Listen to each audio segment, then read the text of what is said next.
Tindak pidana pembunuhan berencana yang terjadi di Desa Lantan, Batu Kliang Utara, Lombok Tengah terungkap. Penemuan mayat FS asal desa setempat yang awalnya disebut mengakhiri hidup, namun setelah dilakukan otopsi oleh tim Inafis Polres Lombok Tengah, didapati sejumlah kejanggalan.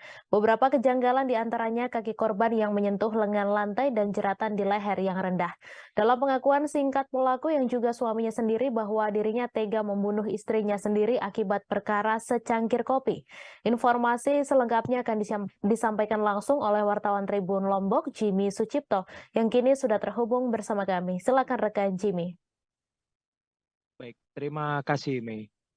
Sebelumnya, memang benar bahwa kejadian pembunuhan berencana terjadi di Lombok Tengah, khususnya di Desa Lantan, Batu Keliang Utara, bahwa sebelumnya sempat diisukan atau dikabarkan bahwa kejadian ini merupakan kejadian bunuh diri atas adanya jeratan tali atau bisa dikatakan bunuh diri dengan cara gantung diri, tetapi setelah diselidiki oleh kepolisian Polres Lombok Tengah bahwa kejadian ini merupakan pembunuhan berencana dan diungkapkan oleh Kasat Reskrim Polres Lombok Tengah Ibtu Redo Rizky pada Rabu Januari 2023 tanggal 4 bahwa ini adalah merupakan motif dari kekesalan dari sang suami, kakak ipar, dan juga orang tua dari pelaku sendiri, yakni MR merupakan seorang suami dari korban yang sebelumnya FS berusia 19 tahun dan MR 20 tahun, sedangkan kakaknya berinisial S berumur 21 tahun dan juga ibunya berinisial S berumur 45 tahun.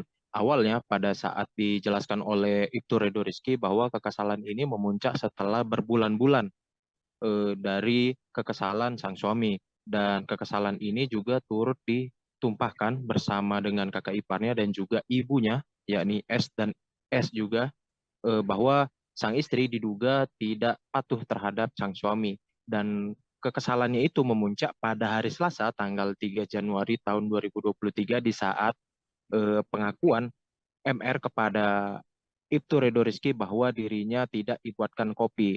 Alhasil suami beserta dengan mertua dan juga iparnya berencana untuk membunuh sang korban.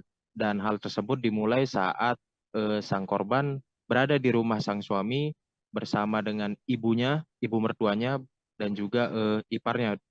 Dan di saat itu mereka memiliki tugas masing-masing, yakni sang suami memukuli kepala dari korban hingga korban tersungkur, lalu sang ibu dan juga sang iparnya itu memiliki tugas untuk memegang masing-masing bagian tubuh dari korban FS agar tidak bergerak.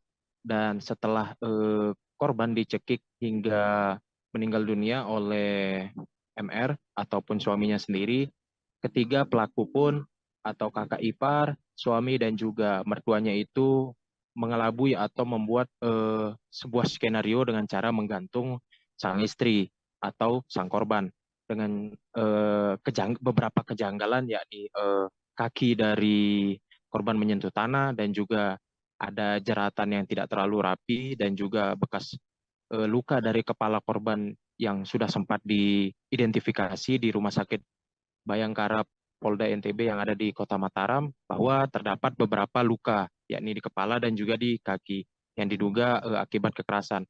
Alhasil setelah diidentifikasi dan diselidiki, diketahui bahwa sang suami melakukan aksi bunuh diri atau aksi berencana pembunuhan berencana, bersama dengan ibu mertua dan juga ipar dari korban itu sendiri.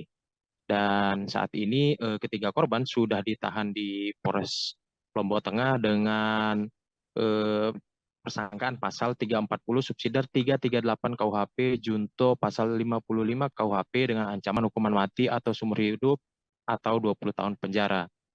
Dan demikian, Mei, saya sampaikan. Terima kasih. Baik, terima kasih rekan Jimmy atas laporan Anda. Selamat bertugas kembali. Terima kasih sudah nonton. Jangan lupa like, subscribe, dan share ya.